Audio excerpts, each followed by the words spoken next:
This part right now is on film, but we can cut it out later.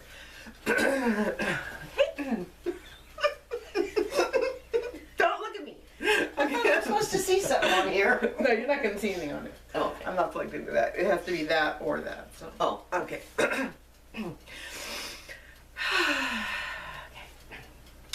Greetings, my friends. Today's a very special day for all of us because we have a guest here, and she's going to be taking her first clay class. yes. This is Stacy Cage, Hello. and she's a local businesswoman and a friend. I've known her for several years, but she's an acrylic artist, and her work is beautiful. I love it. I have a little bit of it, very little of it. I know. And she's become interested in clay from our conversations, from seeing the magazines and the stuff that you all do. So today we're going to start from the beginning, and I hope it's something that's helpful for you. So let's begin. Okay, which way am I cutting this? Straight down through here. And the thing you need to know, the reason I bring these out, these Sculpey Super Slicers out, is because they've got the handles on it, and it's really easy to pick up the wrong side, especially when you just started. So I always recommend them for that reason. Okay, so when you're going to cut down through a cane or anything, you're probably not going to really hold it by these handles. Those are for some other things. You're going to hold it close to the size of what you're cutting. And that's going to keep the blade really straight. And the other thing she wants to do is look straight down on it from above and just look at one side of the blade. So sink it in a nice straight line, just a little bit. Okay? Now just watch one side of the blade and don't, make sure it's not tilted, and just push straight down. The reason I'm making a big deal out of this is because, you know, clay cutting is kind of a whole industry. And it can be daunting to people, especially when they've got a beautiful cane. You can keep cutting. Okay. And she's trying to get her slices about as even as she can to each other. It doesn't have to be perfect. But, you know, when you put something in your clay machine in one shape, it's going to come out closer to the shape that you want. So if you put in a round wad that you just flatten with the back of your hand, you're going to get out a big blob. If you put in flat slabs, you're going to get out flat slab, and that's perfect. Okay? So we want to line those up side by side. Like this? The other way. Like this. This way. It's okay. It's kind of like this. Okay? Okay. And that's going to make it just easier for you to put into the clay machine, and easier for you to get out a nice piece of clay. Am I pushing these together? Yep. And then you can roll them with your roller. So you're making your slices, and you're rolling them a little bit. And I would go this way if I were you. Okay. Yeah. And you're just bonding them together. They're not going to be anything except eventually a slab. Perfect. And then you get in the habit really early on of picking up your slab with your blade. So you're going to slide that underneath from end to end. Otherwise, when you go to pick it up, of course, just pull back apart again. Okay? And she's going to put it through her clay machine. And which way do I put this in? Well, because she's using a 5-inch wide machine and I'm using a 7, we'll go like this, okay? So we know it's going to fit. Why don't you roll over that one more time? Okay. That way, exactly. So anyway, you know, it's not rocket science, but you take some slices and you put them in and you get some slabs a little bit more easily than you otherwise would. Now at this point, whether it was long ways or the other way. We've got a number 1 setting, which on this machine is the thickest. So why start with an even slab? Well, you're going to see in a minute that the proportions of our clay, we don't have to guess about that anymore, because we're starting with all the pieces the same size. We know what we're going to end up with regard to scrap.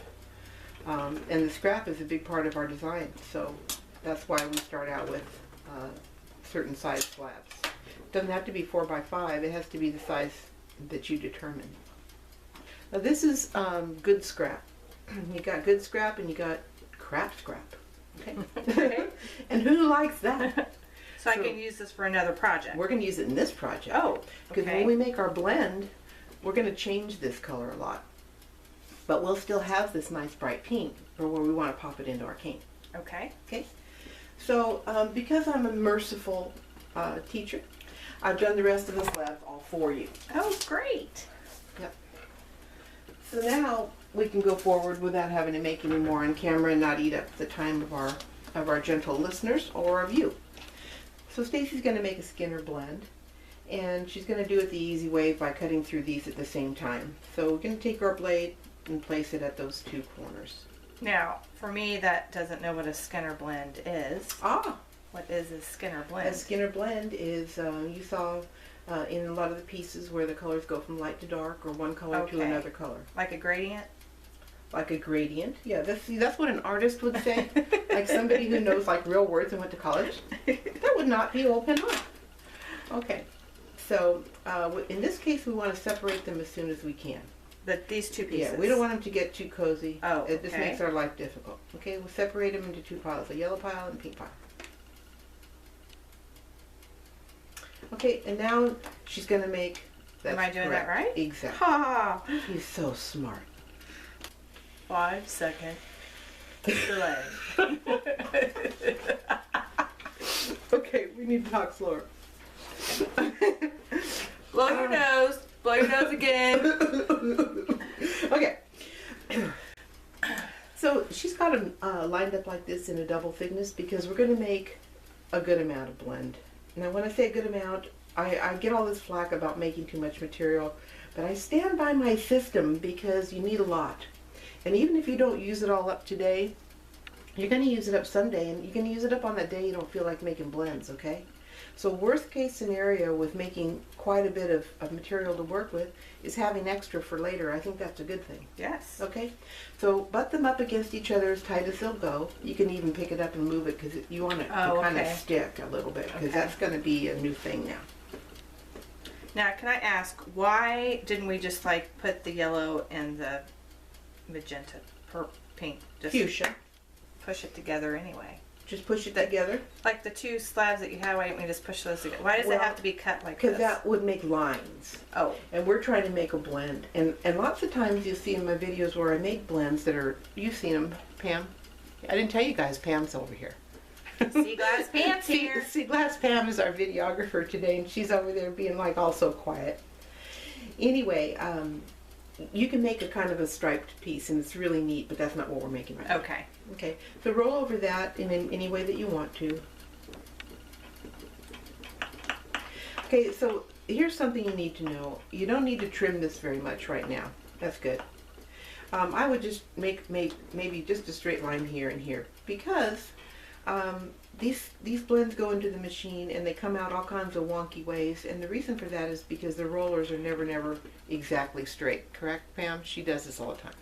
Okay, the rollers are never, you know, this isn't, you know, these aren't made at NASA. Okay, so sometimes they get a little bit crooked while you're putting them through, so a lot of trimming is not necessary for a Skinner blend. So she's going to pick this up with her blade. Kind of tricky. Kind of is, huh? Mm-hmm. And maybe you want to pull it even toward you. You may find it easier. You'll see what you want to do. It's kind of fun. And she's going to put it through to number 1 setting, long ways. Okay. This way. On a blend like this, go ahead and put it through this way. And give yourself more room in the machine. If we're making a blend where we've offset it, which is a different kind of blend, then you're going to have to put it in this way. But that's not the case here. So she's going to put it in tall ways so that as it spreads, it doesn't eat up all your space in your machine. Okay? Great. So she's going to put it through once in that shape just to stick it together and have it not be waving around. Now, this is nice fresh clay, but sometimes the clay that you get isn't so super fresh and it's a little bit crunchy and crumbly, you know, and it seems like it wants to fall apart. In that case, just roll over it more before you try to put it in there so that you're not just fighting it tooth and nail. So now every time she goes in back to make her blend, she's going to line up the edges like this, and she's going to drop it in, fold side down. Okay. So what's changing Stacy's blend over and over again, even though she's kind of liking it, is the fact that this irregular piece is sticking out the top and influencing this color blend. So now that she's seen she's kind of liking it and wanting it to be almost finished, go ahead and put this in your kind of not so great scrap area. Now, go a couple more times. Okay. And I fold over again? Exactly. And now you're wanting to really match it up now, and that's why you trimmed it. And you're wanting it to start to be your final blend now. Okay. So now we're paying, you know, a little bit more attention to the edges. I've seen video where they stop and line this up on every pass, and honestly, you know, I go shoot myself. Okay. That side looks great. Doesn't this it? side. So which way should I fold it? Does it matter if it goes on the inside or on the outside? I don't think so. Okay. Would you take that to a number 2? Okay. And I'll tell you why. When you've got an area you really want to squish and you're really wanting to get it to conform, you can make your rollers a little bit tighter, make it a little bit more of a, put a little more stress on the blend. And it'll start to cooperate. That's a lot better. Looks great. Okay. Okay, so that's a really nice blend. So now she's going to make a long strip from it. And the way you do that is just to get it here. Okay. This is the only time you're going to put it in this direction. Okay. Is when you're going to make your strip, and the strip will become our first cane. So now we're just going to drop it in that way when you know your blend is complete, okay? Whenever you want to make something that's symmetrical, just start with something symmetrical. So now when she makes her snake, she's got tremendous control over how her snake turns out, okay? And I'm just rolling Exactly. little. Yeah. Okay, so now she's always going to pick this up with her blade, right? Because we're not going to stretch out what we just did, and they do kind of tend to glom on. Okay, perfect. And she's going to start her jelly roll with something inside to grab onto. She's sure she's not going to have a hole there. A jelly roll. Mm-hmm.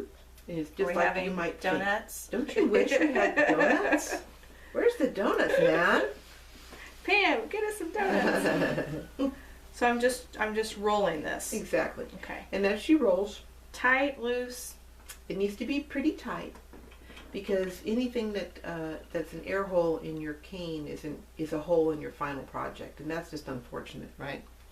So any place that's not filled in right now, okay, it's going to tell on you later. So see how her roll is starting to do that thing? Mm-hmm. Okay, they kind of all do. And we're at a point now, we won't do this later in a cane because it'll really jack you up. But right now, we're just going to kind of keep those under control, and then we'll trim them later. 'Cause otherwise, they just keep going out more and more. Why do they do that, you know? It's just, it's the fatness of it is pushing outwards. Pushing out. Okay, now stop. Okay, so when you get to close to the edge of your cane, you want to make a bevel cut. And the bevel cut is sliding your blade out, exactly, and making it kind of real thin right here at this edge. And that'll keep you from having a really visible line in this cane.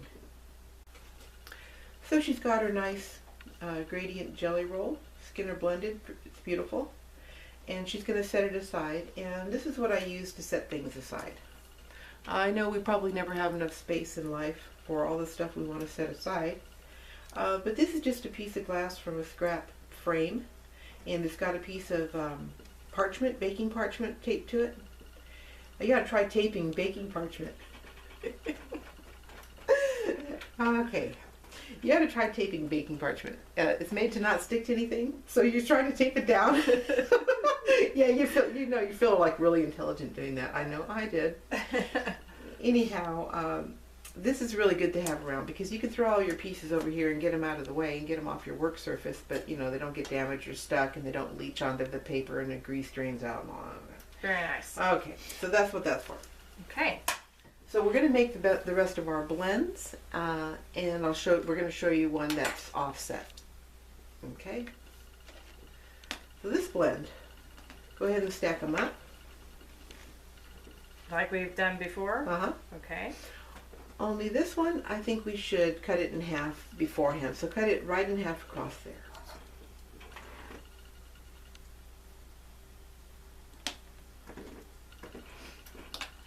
Am I moving this? Yeah, I think it would be good. And we're going to set this aside for further play later. Okay.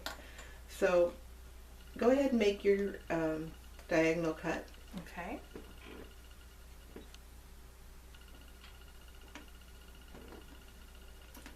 Okay. And make your 2 stacks like you did before, but don't stick them together in the middle, okay? Yeah, just make your 2. Like this? Yeah, they don't need to go together yet because we're going to show you something. Okay. Okay. Okay. So when you want your stacks to not blend all the way, that one almost had no pure yellow, right? and it almost had no pure pink. And that's kind of why we've saved all this stuff around and we haven't blended it up and we haven't thrown it in the scrap pile. Because when you make a blend like Stacy just made with the corners exactly lined up, you end up with such a blend that you don't really have any of your original colors left. So if you want to make sure that you've got both colors in their original color, you cut these corners off, okay? Okay. That's why when you make one of these, you're going to put it in this way. And the whole point is bunch of this, bunch of this. And they're gonna blend together. Exactly. They're gonna blend together, but they're gonna blend, but they're gonna leave you with this and this, unlike your other blend that became a complete blend. Right. So that sounds really off the wall, but we're gonna see what that is. And then do I go ahead and roll this a little bit? Yep, you do, just like you did before. Okay. So that was the part where you're gonna do this thing with a long strip. Okay. Oh, that way. Okay. The student is not listening. No worries.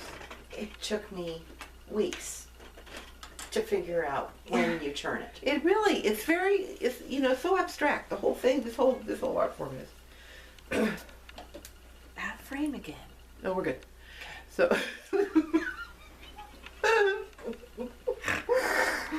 okay. So Stacy's got a nice blend. I really like it. And she's going to make it into a fan fold.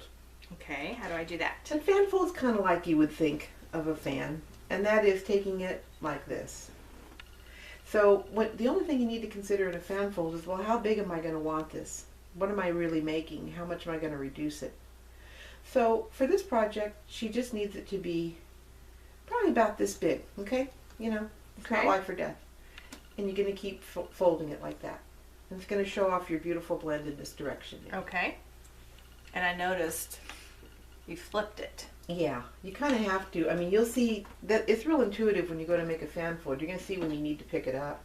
I've seen people do it a lot more gracefully than I do, but it's too late for that. I've already done it on film a bunch of times in my own spazzy method, and I'm sticking by it.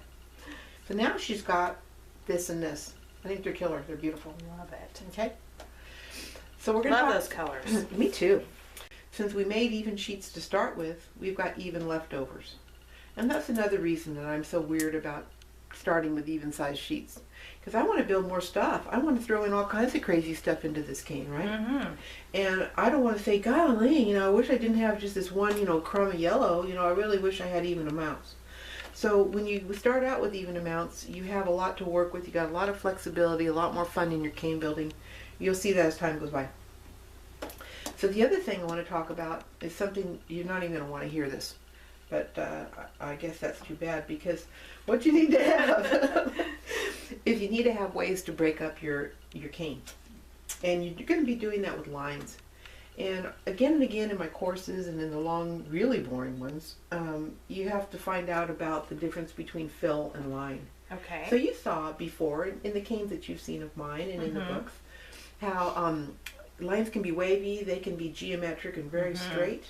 They can be subtle. They can be the line can be the design sometimes. Exactly. And lines are established by inserting things into other things. And we all like that, don't we? That's what she said. So the lines are created by putting in sheets of contrasting colors. This is done these are both done on a number 5. And they're just deadly hard to work with, and they flop all around. They're so thin. Yeah, they do. They create bubbles. Ah. Right. They have their own properties that maybe aren't the best thing in the world. But in your end result, it's worth taking a little bit of time to put in lines, and you need contrast in the lines, or otherwise everything runs together. I see a lot of that in caning. I see a lot of canes that would have been beautiful, but I can't really see what the shapes are. Okay. The other thing that you're going to want to have, and you can think this over, you may not even like it, but I put translucent in almost all my canes now because it lends a mystery to them that everybody always likes. And what you can do is just make yourself this, just keep it in with your canes, because you only use small bits. And these we form into little snakes, and we form into little triangles, and we put them in spaces to create shape to the colors without really affecting the design. So if this was green, it'd be about the green now every time we put it in the cane. If this was any color, it would be that. But since it's really no color, we can use it to maintain a curve, to maintain a V shape. We can stick it in all over the place, can't we? And I'll form these for Stacy as we go and give them to her as she needs them in her design, because pretty soon this design's going to be Stacy's. She's going to be letting it rip. Okay. Stacy's chosen this little Pandorification rod, and that's the size that she's going to make a channel into this. But first of all, we're going to cut it in half. We're going to do that every single time. I say that just ad nauseum in every video about caning, because you never want to be so committed to one thing. So I've got this little guy, cute as a bug, okay, but I've got double as much as this one, okay? So I can do all kinds of things with the other half of this if I don't jump in and change it all right now, correct? Right, so you want to save some So of you're it. always going to be clay hoarding, cane hoarding. You're going to be saving back color, you're going to be saving back cane. Okay. This is where we start with our lines, this whole line business. So do I want to wrap this whole thing up? Well, I don't think so, because then I'm going to be stuck with this thing wrapped up. It's never going to be any different. I just want to put a line in there, something, Into this, into that like, channel, canal. and Okay. maybe wrapped over one end. And then you'll see that through the channel and over one end is a nice wavy line. We've already started to really make something interesting here. Okay.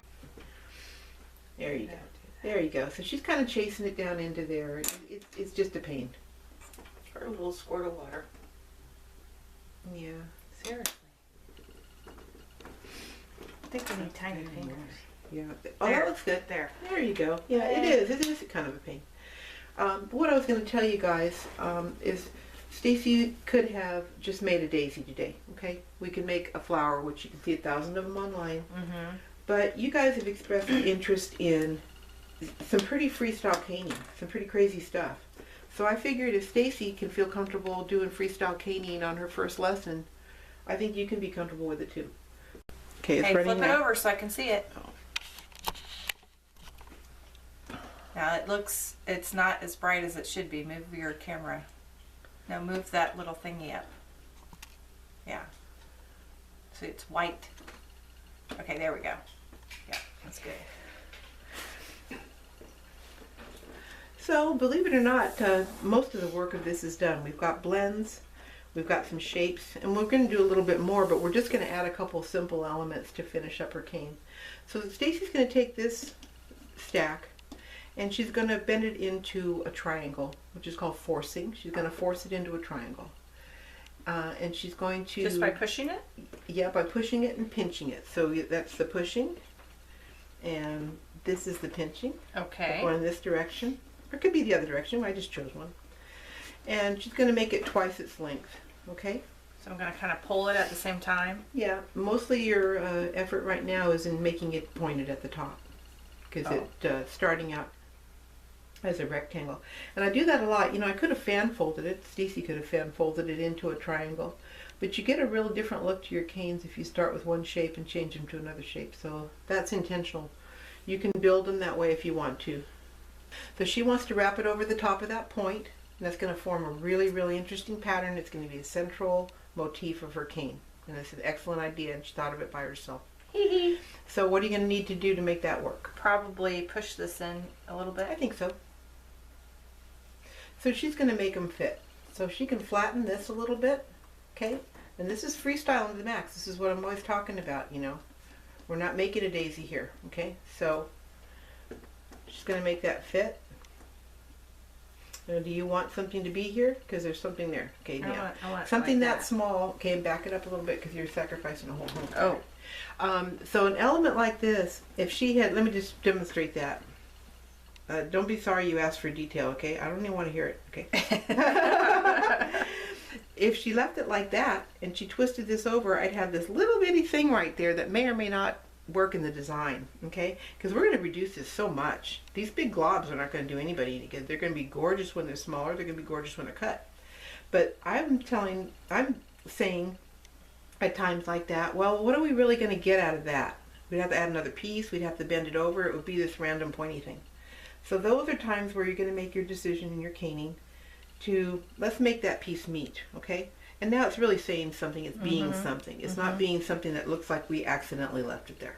Right. Okay? And it's really neat because the shape of her cane is making a nice blend here This can bend more if you want it to. And while the Stacerama wasn't looking, I made her this little dealio. Cool. So one of the reasons that we're setting aside cane, and we're doing that all the time, is so that we keep having options and things that we can make, fun things that we can make. Okay. And so into this, Stacy's going to choose a size rod to make about 5 grooves in this.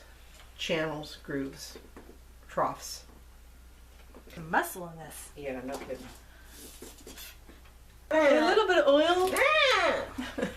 Okay, so that's what I do to Mitch when he has ideas and I don't. Okay. Talk to me. Okay. All right, so let's go back to reality. Back to reality. So my little Stace Meister's going to throw in this pink sheet, and it's going to go down into those grooves in a, a very annoying and frustrating way. But once it's down in there, it's going to look good. It's just not that fun to do because, you know that. Certain things about caning aren't the most fun part, but they look really cool. It is a little hard. I should have some spray water here, but I don't have any. So. Yeah, what can you use to Water does work. water on okay. this. Spray water. Yeah. I spit a lot. Pam here spits on the clay. Well, you bake it so it's sterile. Sanitized. Yes. I myself sometimes accidentally spit on the clay, but not so much on purpose. Succotash. Okay. And into those spots, she's going to put some of her fill. Some of her handy and wonderful translucent fill that we've made in advance and we don't have to stop and do. Okay? Okay. Let's flip that over and see how it looks on the back with those 2 pink wings. Lots of times I leave these till the very, till I'm really sure I'm not going to use them for something. It's not likely on this piece, but you never know. Oh, sorry. It's okay. So she's flipped it over. Do you want to keep any of that pink on there, Stace? Yeah, we can flip it over. Okay, let's keep Why not? one. Yeah, let's keep one wing. Now see, that's going to create a line, and this will be part of her design now. And you'll see that more and more. The things that you choose to keep, the things that you choose to toss, all those things are affecting it. Now that's got to be either flush or wrapped, because those little bits hanging out, always cause kind of a random look that you don't want. Okay, and let's roll over that from that direction to make sure we don't have a lip here. I would just go like this way. I'm sorry. So she's going to roll over that. Nice. And she's going to integrate this into her design. So she's making something that's going to fit together. And that's the most important thing. It's both the easiest and the hardest thing. Is people kind of want me to tell them sometimes, make a 1-inch triangle. And then make a 1-inch circle. And then cut it this way or that way. Am I going on top? Or going No, here? I'd go right into that channel and then we'll Okay. blend these parts together Okay. eventually. Make it a little more pointed so that it comes up. So I'm not going to want to build more cane to fill out this section. So she can use her rod, and she can use her fingers, but she can make this start to fit just by manipulating it a little bit. And this is all, this is all intuitive, and that's what's really neat about it for you guys, is that, this is where your particular gift comes in, okay? So no one can tell you how this is really supposed to look. But as you fit pieces together and you just have fun with it, you're going to see how they're going to go together. So this is cut so that I know that I've got X amount of color from here to here, okay? Mm-hmm. I don't have a big wad of pink, I don't have a big wad of blue, I don't have anything that's later going to come back and mess me up, okay? And so I'm going to start to get this to fit in here, okay, so that I can really blend it out and have it be smooth, so I don't have to build more stuff to fill that part in. As she's putting that together, this could stand to be trimmed, but we'll just wait a minute. We need to trim that? Nah, we can see it. Let's see, flip it over, let's see. Yeah, we can see a lot better on this side. I just want her to be able to see what she's making. These are still cane ends, so it's not life or death. But now she's got that little black line in between there, and that's going to help her design to flow a little bit more. I see. I understand. Yep. Looks great. That's eventually going to have to be a point, so you don't need to soften that too much. We're going to need 3 points when we get done. Okay, so now she's got this last little bit, and I really don't want to cut it off. I think this could really work for her in the design. So I think the best thing here is going to be to thin this out. The roller? Yeah, you can use the little one or the big one. But let's make that kind of pointed and bring it up over this side. And I think that's just going to be a really nice touch. So this is what we've got so far. And we think, well, God pan, you know, big deal. Well, this is going to be really pretty when it's reduced and recut and recombined, which is the whole point of caning, and the super whole point of Pandorification is the mystery and the change that we're going to get out of it. And Stacy's going to be reducing this to 4 times its length. But before we do that, before she does that, because I'm just going to go take a nap and, you know, have a margarita and maybe a little lunch, you know, Pam and I make her do all the work. When you're reducing, you're pulling, you're pushing, you're stretching, you're pulling, you're flipping. I wish I had a formula for how to do this without ever getting any bulge. You see, that's not true, okay? You're going to get bulge, crap's going to happen. You're going to save up your beautiful cane ends for your Natasha beads, and we're not going to worry about them, because worrying about what's happening with the ends just ruins it for me. So, you know, it is all about me. So what we're going to do is we're going to take this down to 4 times its length. And in that process, there's only one thing we care about. These lines have got to stay straight. Okay? Yeah, they're going to smudge a little bit. It's white. But these lines can't go all over the place, because that means your cane's going all over the place. And that's not pretty. When you end up with a cane that's going all over the place and you cut it and you open it, one side's going to go over there, one side's going to go over there. Okay. Think about a face cane. Whoa! Okay? You don't want one of your eyebrows all like Salvador Dali. Okay? You want to keep your lines straight. Oh, they know her. She's famous now. She's so pretty. This is Phaedra Montague, Private Eye, my constant companion. So anyway, we're keeping these are called registration marks. And we're keeping our registration marks in line, and they're the whole guide to everything that we're doing now between now and the finished product. So here's where we're at with Stacy's cane. It's looking pretty good. And we're going to speed up this process by a couple of methods. And her registration marks are looking pretty sharp. I'm liking them. See how that one's just slightly off? That's a very difficult area of the cane. I think that's about as close as we can expect it, and that looks excellent. She's doing great. So we're going to take this and we're going to whack it on each side. And you're going to give it a good smack. You'll feel whether it's a solid whack or not. Some are better than others, okay? And you're going to shake it up on the inside, and you're going to cause it to move a lot more quickly, and you're going to cause it to be a more uniform temperature end to end. So you whack and you stretch, and I'll desist with the whacking on camera, but you whack and you stretch. And that's going to really buy you a lot of length without so much work, okay? Yeah, that's very helpful. Okay.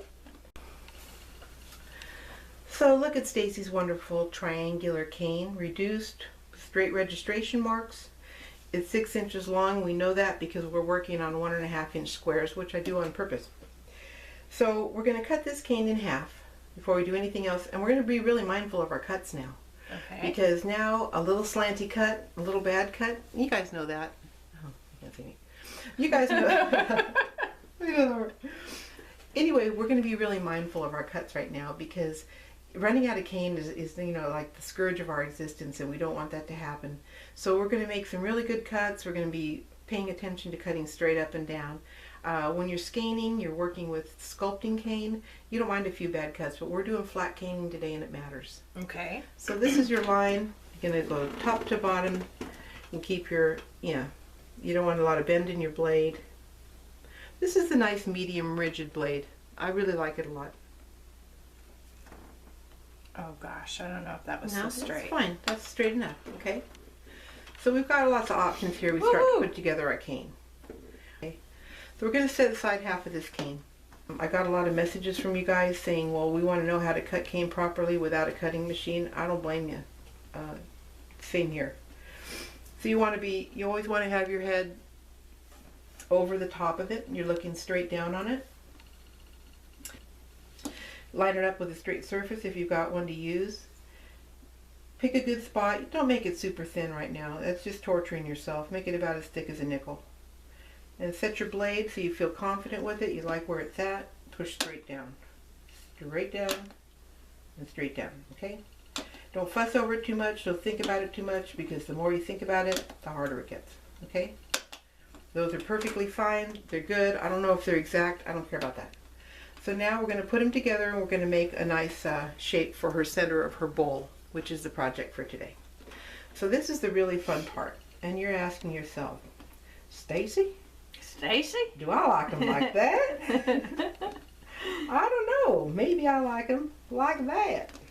So playing around with the cane slices is the most fun and personal thing in the world. And Stacy's going to figure out how she wants her center motif. And while she fiddles around with that, I'm going to give you the big disclaimer. But the worst thing, the thing that you never want to do, if you can avoid it, is to wrap your cane either before or after reduction. Because once this black line is on here, okay, this black line is going to go through your whole design. Okay? It's a huge point. Now that your design, rather than flowing from one piece to another in a graceful manner, and rather than forming new designs, which was the whole reason you worked so hard, was to make these. You want to make the designs that are based on the edges of your cane. When you wrap your cane too soon, you don't have edges to your cane anymore. You just have these great big dividing lines, and dividing is what you're trying to avoid. And for this one, I'm going to cut it with a round cutter. And let me tell you why. It's much harder on a project like this to try to build off of all these angles. It's pretty wicked hard. And we're going to have a lot of opportunities to use these scallops in the other pieces of cane that we've got left. And let's not forget, we've got all this stuff, okay? So out of these packages of clay that we were working with, we've got tons of stuff left over to work with and to enhance our design. Put all kinds of little trim around the edge of the bowl, whatever we decide that we're going to do with it. So we're not worried about running out of cane, and we don't have to have every bit of this scallop. So maybe in somewhere, you're going to want to build off these angles. But I'm telling you, it's really challenging. It's kind of annoying. And if you haven't built a lot of round objects, bowls or vases, you're going to want to avoid that. So I'm going to use the largest cutter that comes in the Sculpey graduated round cutters. I'm going to use the biggest one, sacrifice the least amount of cane. And if I find myself a little bit short, all I've got to do is roll over that a couple times. Okay. Just roll over it a little bit. And you can turn it. It's kind of neat about this. So my template here is just a piece of cardboard that I put lines in. You don't want to do it too hard. That's okay, that's good. Good? Yeah, I think so. And I'm paying attention to how much I've got here, okay? Okay. And you want to take a minute on that, make sure it's got everything that you can get in it. And this isn't life or death, because believe me, this bowl is busy, it's round, no eyeball can take in every section of any project. All you're doing is making the effort to start with so that you have the best result that you can. It looks great. Cool. Okay? So she's going to kind of press it on, okay? And we're going to get some good light on it, see if we've got any major air bubbles. We don't. So we're going to go forward. So she's going to have some cane matched up here. And this is a thing that you've been asking me to show you, and I want to be sure and include it in this design for that purpose today, is how to make something like this be a rectangle. Okay. Because right now, you see it's not having it, huh? Mm-hmm. So all you got to do, make sure that these are really matched up now. You've gone to a lot of trouble to make this. This isn't the time to, to hurry it.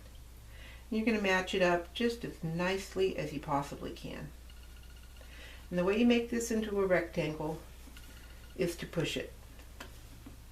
So I'm pushing toward me, I'm pushing away from me, I'm pushing toward me, and pushing away from me. And through that process, this thing's going to get more and more square, and then we'll make it into a rectangle. Do you want to try that a little Sure. bit? So Stacy's going to do that a little bit, and you'll see how it's done. and we will close in on finishing up this project. So now you got a rectangle. It's a nice one too. Looks good. That's really pretty. So now she's going to take this and put it around the edge. And the way you do that is just kind of what you would think. You're going to find a spot. Don't try to match it up all the way around. Really, that way lies madness and you're going to hate it. Just put your edges up there for right now, okay? All they got to do is touch your center circle. And we're going to stretch those to meet one another. Okay. And it works out really well. Okay. Now, but we are matching these two? Mm-hmm. Okay. We're going to take some of our spare cane, okay? And I'm going to do some stuff with it. We've already seen it be this cane, and I want to see it be a different cane now, with some light on the outside instead of the dark on the outside. So It's pretty. we'll take it out to this size. 1.5 times 3. Is that 4.5? You know, I'm a mathematical genius. I don't like to show it off too much during the movies because then everyone's just so jealous of me. It's hard for them to handle their envy. So, yeah. Okay. So we go here and we cut it in half again. We're recording. Okay. So Stacy has taken that little simple thing that we made, and that was what it was, a jelly roll cut in half, back to back on a triangle. And those blends were already made. That's why we made a lot to begin with, because this isn't a point in time in which you're going to want to stop and make blends. Okay. Okay. Okay. How you doing here? I think I am finished. Good. Now, Try and make it somewhat even like you were telling me earlier on the top, but I don't know okay, how. that's okay. The evenness around the top, I was basically saying that this ridge, it's really nice if it lines up well. And it will. These are 1-inch pieces, approximately. You know, we do a lot of approximately in this line of work. And I know you've got a 13-inch ridge on that because I measured it about 100 times when I made them before. And this is going to be your top, okay? Okay. And it's important that it goes all the way around and that it's fairly even. So this is a spot where you want to go ahead and make a real straight line. And it doesn't matter if it's exactly perfect. It's going to look really good. So what I do is I use that bump for kind of a line that I'm going up to.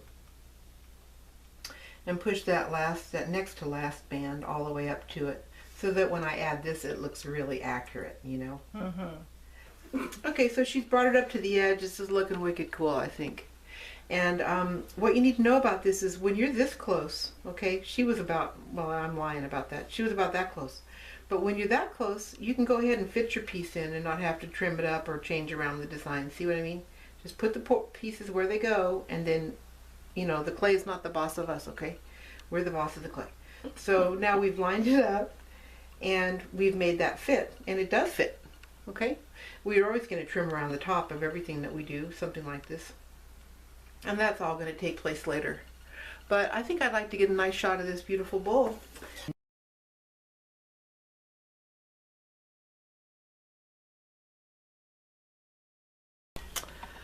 So Stacey-Rama, Yeah. what do you think about your bowl? I love my bowl. Good. It did take a lot longer than what I thought originally. The caning process was a little bit more intense than I had anticipated, but I am so happy with this bowl and I can't wait to make more. I just need to know how long it's going to take to bake. I put mine in for about an hour at under 275, about 250. They've been coming out great. Don't worry about any glaze on the outside. I really like the matte look of the outside. It's got enough shine on it to still be pretty. You can always buff it, you can sand it. But that's another lesson. I think we're all exhausted enough for today. And thank you so much, Stacy Cage, for doing this. And thank you back in the background over there, my dear friend Pam Dean, for all her help with this video. See you next time, everybody. Bye-bye. Bye.